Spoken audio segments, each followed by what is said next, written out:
Le plus gros problème dans votre business, ce n'est pas la concurrence. C'est le fait d'être oublié. Car quand vous êtes pas là, plus aucun contenu n'est produit.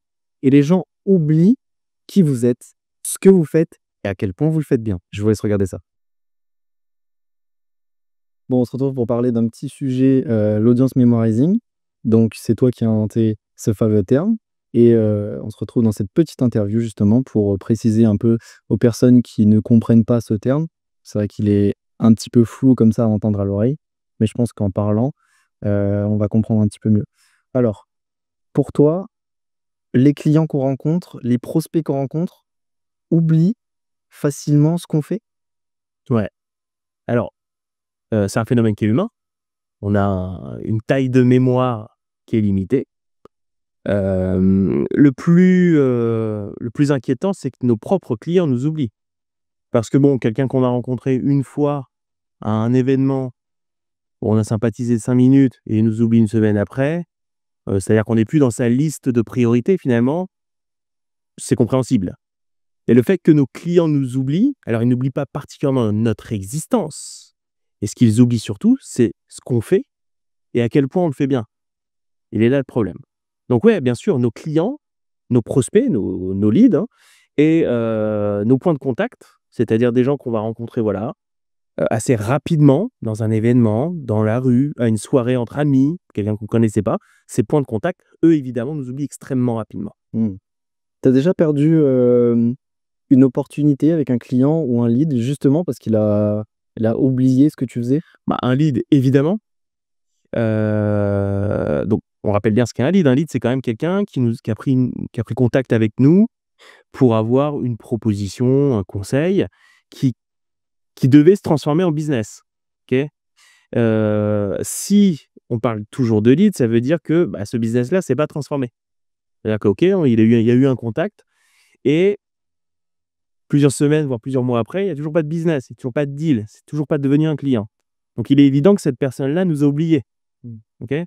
Hem, Dans le cas d'un client, ça nous est arrivé probablement des dizaines de fois. C'est quoi le cas client où on dit: «Ah mince, mais il m'a oublié?» C'est, par exemple, disons que le client s'appelle Jean-Pierre.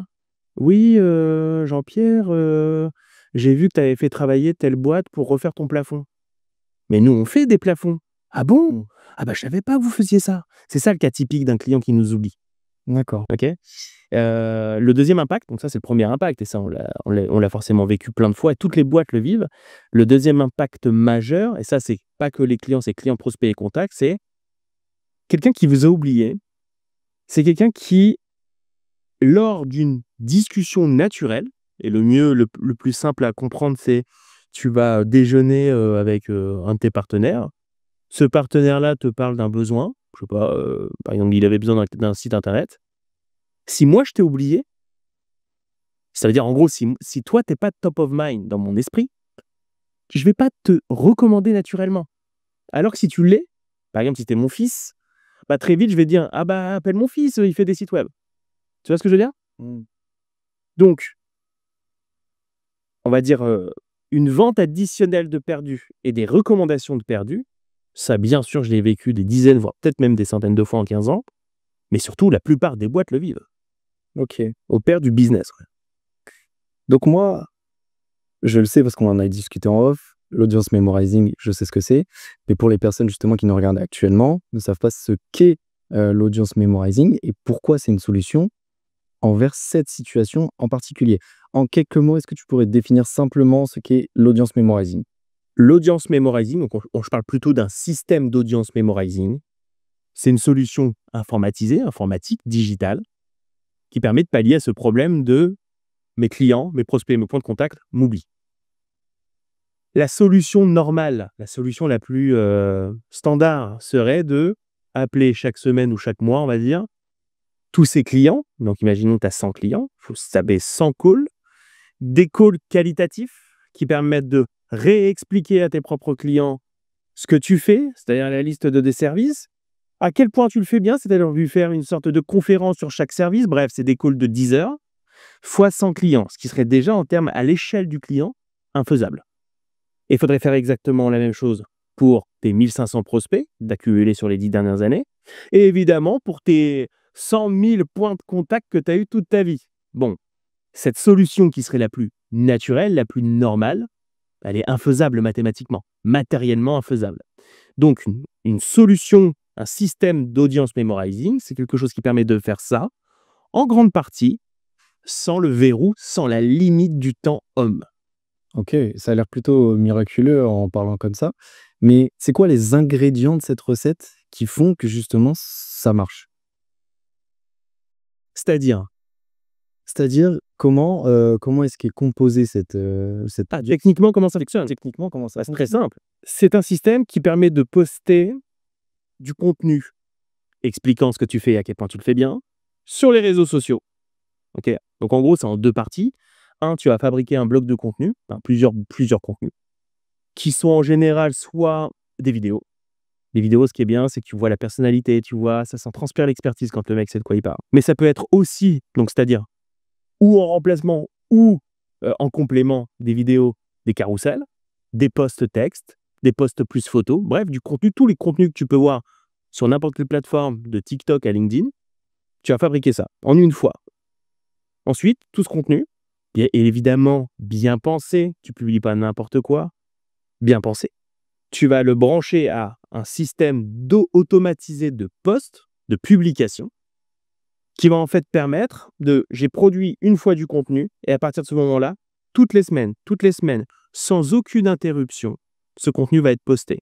Moralité, à partir de ce moment-là, mes clients, les prospects, les points de contact, me voient au moins une fois par semaine, et s'ils se connectent très peu, une fois par mois. Ce qui est déjà 100 millions de fois mieux que rien du tout, parce que la plupart des gens ne postent rien du tout et n'appellent évidemment pas leurs clients, leurs prospects régulièrement. OK. La question que moi je me pose personnellement, c'est que imaginons que je suis une entreprise, j'entends parler de cette offre, voilà qui me paraît intéressante et on m'explique, justement ce système de oui, il y a 12 vidéos qui tournent. Dans ma tête, je me dis, est-ce que ça pourrait pas rendre, la façon de communiquer sur les réseaux un peu froide? Dû au fait qu'il y ait que 12 vidéos. C'est-à-dire un peu presque vide, tu veux dire, presque, parce que ça, je l'ai pas souligné, mais l'idée, c'est évidemment, prenons, parce que ça, j'aime bien ce système sur 12 vidéos. Donc, imaginons que tu produis 12 vidéos, ok, bien pensées, bien faites, qui expliquent ce que tu fais, à quel point tu le fais bien, blablabla. Sous forme d'anecdotes, souvent, ça marche très très bien. Et c'est des vidéos courtes, hein, 1 minute 30. 12 vidéos, pourquoi? Parce qu'on va publier une vidéo par semaine. Pendant combien de semaines? Pendant 12 semaines, c'est-à-dire 3 mois. Et une fois que j'ai posté ma 12e vidéo, donc semaine 1, une vidéo se poste, semaine 2, une autre vidéo se poste, et ainsi de suite. Et on arrive à la semaine 12. À la semaine 13, on reprend la vidéo 1. D'accord? Déjà, ça part du principe que, puisque c'est le cœur du système, les gens oublient. Et oublient extrêmement rapidement. Ça, c'est un. Ça veut dire qu'au bout de 3 mois, le taux de probabilité qu'un utilisateur, un membre de ton réseau, se dise « Mais cette vidéo, il l'a déjà publiée, elle est proche de 0. » Ok? Ça, c'est un. 2, même s'il se rappelait à peu près que tu l'aurais publié, le taux de probabilité qu'il se souvienne de ce que tu as dit, et notamment en détail, est encore une fois proche de 0. Les gens, si tu veux, les gens vont t'écouter attentivement lorsqu'ils vont avoir besoin. Ok? Mais dans le courant de la vie, comme ça, ils vont regarder, ils vont écouter 5 minutes, ouais, c'est sympa, enfin bon, bref, ils ont grillé 3% de ta vidéo, d'accord? Donc en fait, le taux de probabilité qu'on se souvienne que tu as déjà posté un contenu au bout de 3 mois est proche de 0. Ça, c'est le premier truc. Ça veut dire quoi? Ça veut dire que la sensation qu'on a, c'est un contenu frais. Ça, c'est un. Et il faut pas oublier que l'audience memorizing, il est là pour dire qu'est-ce que je peux faire à son strict minimum de temps passé, c'est-à-dire il faut que je passe le moins de temps possible à fabriquer mon contenu, d'accord? Mais il faut que j'ai un maximum de qualité, il faut surtout que je n'arrête jamais de poster, sinon on m'oublie. Ce qui veut dire qu'une fois que ton système d'audience memorizing avec 12 contenus, c'est une base où tu n'as plus besoin de rien faire et tu ne seras plus jamais oublié. C'est une base. Ce qui veut dire que si tu ressens le besoin d'alimenter la machine, c'est-à-dire refaire peut-être un lot de contenu supplémentaire, peut-être que tu as besoin aussi de faire des posts, on va dire au compte-gouttes, un event, une nouveauté, un nouveau salarié, un nouveau chantier. rien ne t'empêche de le poster. Mais ton système d'audience memorizing continue de tourner. Moi, par exemple, là, je suis allé en vacances. Pendant 1 mois, j'ai rien posté. C'est inadmissible. On m'a oublié. Tu vois? J'ai pas posté de contenu. Avec un système d'audience memorizing, ça aurait comblé les trous, au minimum. Tu vois? Donc, c'est un minimum. C'est pas ce qui va te permettre de faire un reach de fou sur les réseaux, c'est clair. Mais c'est le minimum pour être mémorisé. OK, super. Donc si je résume moi avec mon regard, et mon oreille d'intervieweur, hem, ça permet de garder les réseaux chauds pendant, pendant qu'il y ait pas de nouveaux posts, frais. C'est ça? C'est qu'on n'oublie pas la personne à n'importe quel moment? Exactement, c'est l'unique objectif. Ça veut dire que, parce que malheureusement, la vérité, c'est que je pense que 98% des boîtes et des dirigeants de boîtes ne postent rien. Donc eux sont oubliés.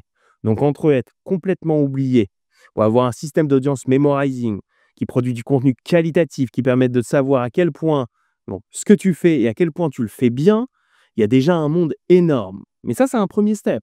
La personne qui se dit, ouais, mais je veux aller, en gros, je veux devenir influenceur sur les réseaux, je veux aller faire du reach, ok, je vais aller toucher plein de gens, je vais acquérir des clients. Alors, dans ce cas-là, l'audience memorizing ne suffit pas. Pour aller faire du reach, en plus de l'audience memorizing, il faut produire du contenu. Il faut se lever le matin, se creuser la tête, produire des contenus, tenter des accroches. C'est un métier à part entière. L'un n'empêche pas l'autre, ok, mais l'audience memorizing, c'est surtout fait pour ceux qui ne font rien du tout. Et qui, lorsqu'ils essayent, parce que je pense qu'il y a plein de gens qui ont essayé.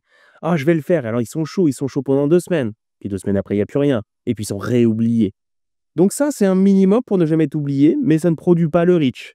Ok? Ça ne produit pas cette croissance de visibilité. C'est 2 choses différentes.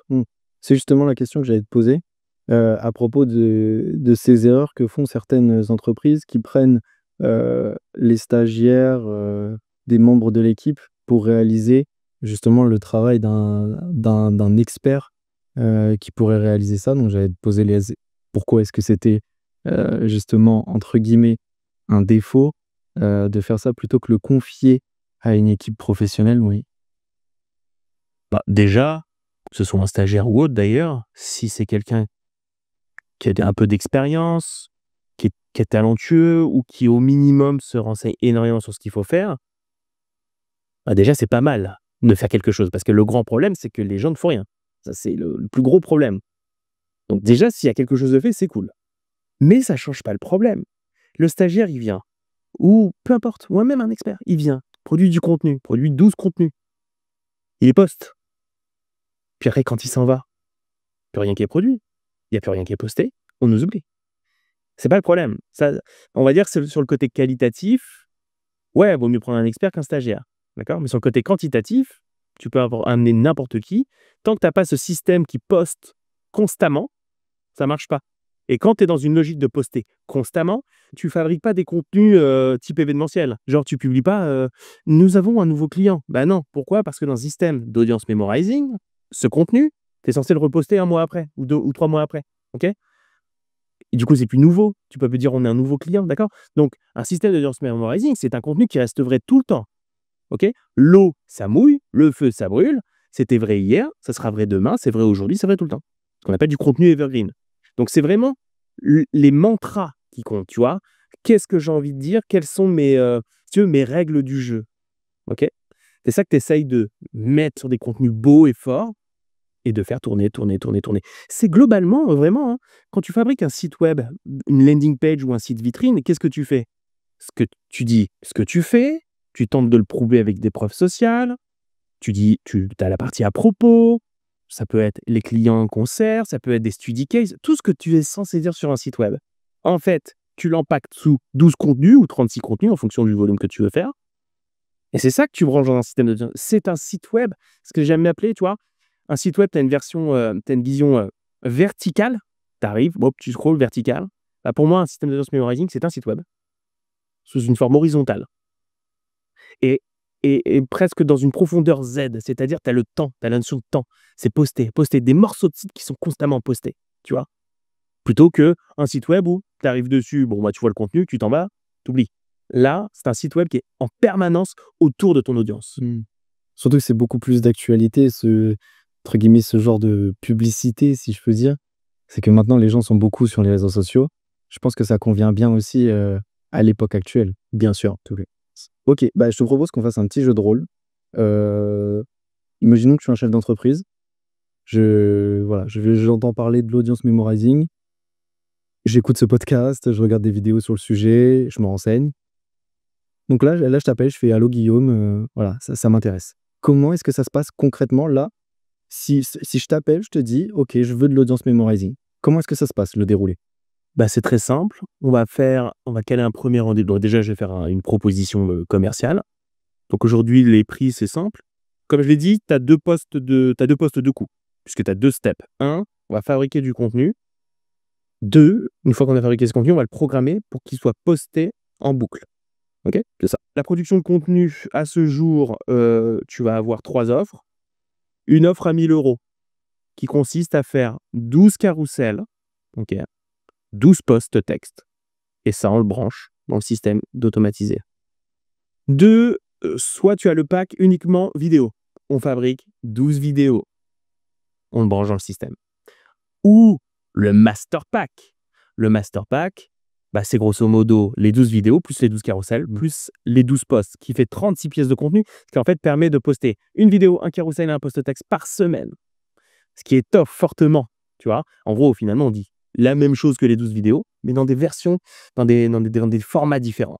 Et là, à l'œil, et pour la mémoire, là, on perd vraiment la notion de oh, il a déjà posté ce contenu, il l'a déjà. Non, là, tu as quelque chose de très complet. Et ça, donc, le pack à 1 000 €, les vidéos, c'est 3 000 € hors taxe, et ce pack-là, c'est 3 500 € hors taxe. Okay, donc, ça, c'est un. Je te fais un devis, tu le valides. Bon. Et ensuite, le système automatisé, le software, c'est 150 € par mois. Okay, donc, tu vas avoir une proposition avec ces 3 choix de production de contenu et le truc. Une fois que c'est validé, il va y avoir un call avec un membre de mon équipe qui va discuter avec toi. Qu'est-ce que tu fais? À quel point tu le fais? Blablabla. Bref, on va récupérer toute la data. Ça va être enregistré par intelligence artificielle. Et toute cette data va nous permettre de produire les 12 fameux scripts, les 12 pièces de contenu initiales, qui ensuite peuvent être déclinées vidéo, texte et carousel.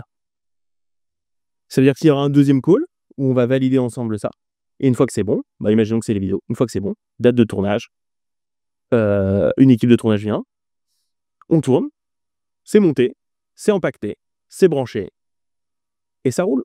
Ok, c'est tout. Au niveau de la réalisation, la personnalité, l'identité entre guillemets de l'entreprise, elle est quand même propre à chaque entreprise ou c'est à peu près toujours la même chose pour tout le monde? Ou est-ce qu'il y a quand même la touche personnelle chez chacun? Bah franchement, si tu veux, le système, le modèle, il est similaire, mais déjà, d'une thématique d'un secteur d'activité à un autre, tu n'as pas envie de dire les mêmes choses. Je veux dire, par exemple, tu vas prendre dans le BTP, tu vas prendre dans la menuiserie d'extérieur. La notion d'avis client, simple, elle est très importante.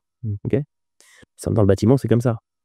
Dans le cas, mais si je switch et par exemple, je vais prendre un consultant financier, lui il va moins avoir une approche avis client, genre Google, tu vois, avis Google, il va plus avoir une approche study case. Donc en fait, il va avoir une approche anecdote. J'ai travaillé pour tel client, on a obtenu tel résultat, il a vu telle fausse solution, moi je vais proposer la bonne solution et voilà les résultats. Si vous voulez pareil, contactez-moi, tu vois. Donc, en fonction de la thématique, évidemment, on articule. Ce qui compte, c'est d'en sortir le meilleur jus. Qu'est-ce que tes clients, prospects, points de contact doivent savoir pour qu'ils comprennent ce que tu fais, à quel point tu le fais bien. C'est tout. Ok, donc, on s'adapte évidemment là-dessus. Ensuite, parce que tu as parlé de personnalité, je ne sais pas si c'est ça que tu voulais dire, mais on n'est pas à l'échelle de l'entreprise. C'est-à-dire que quand tu fais ça, tu es proche de la personal brand. D'accord? Ça veut dire que souvent, c'est le dirigeant de la boîte qui discute, qui parle. En gros, il faut que le mec, faut pas que quand le client parle, il faut que ça se transpire l'expertise. Tu vois? Ok. Donc, même s'il n'est pas très médiateur, même s'il n'a pas une communication facile, naturelle, nous, on va le coacher. Et le mec qui va venir tourner, il va être coaché. Parle comme ça, parle plus de dynamique. À ça, tu rajoutes la partie montage. En général, le mec, tu as l'impression qu'il a été à la télé pendant 20 ans. Tu vois? Ok. C'est la magie de la réalisation. Mais n'empêche qu'il faut que ce soit, pour moi, hein, soit le dirigeant, soit un salarié de la boîte, mais un salarié de la boîte qui, lui, est capable de faire transmettre. Ouais, il a du tchatch. Il a de la tchatch, tu Ouais, vois? ouais. Il faut une bonne personne. Bon, après, si le mec, il est rien du tout et qu'il fait des efforts, on peut y arriver, mais il Mmh. faut que ce soit un humain, tu vois? Parce que là, on parle de client, prospect, point de contact. Enfin, on fait pas de point de contact avec une marque, avec un logo, on fait un point de contact avec une personne. Ça, c'est une solution qui marche très, très bien pour les gens qui font du réseau, du BNI, par exemple. Je suis désolé, la BNI, c'est pas ton logo qui va avec ses 2 petites jambes, c'est toi-même ou c'est un salarié de ta boîte, OK? Il rencontre des gens, il serre des mains, il boit des cafés, il discute. C'est cette personnalité-là qu'on oublie. Donc c'est cette personnalité-là qu'on doit transposer sur les réseaux. Par vidéo, évidemment, tu vois la tête, mais même sur un carrousel, tu vas prendre une à 2 belles photos de la personne et c'est ça que tu mets dans les carousels, c'est de la personal brand, hein. OK. Bon Guillaume, je pense qu'on a fait le tour, de l'audience memorizing, donc ce fameux terme que tu as réussi à inventer pour combler, un trou, de cette problématique justement qui est de: «Je pars en vacances, comment est-ce qu'on fait pour que on se rappelle de moi?» et pour pas avoir appelé tous les clients toutes les semaines. Heu, c'est intéressant. Je pense que les gens intéressés, par cette offre viendront te voir directement et puis on se retrouve pour un autre podcast. Bah, merci beaucoup, à bientôt et surtout, ne m'oublie pas.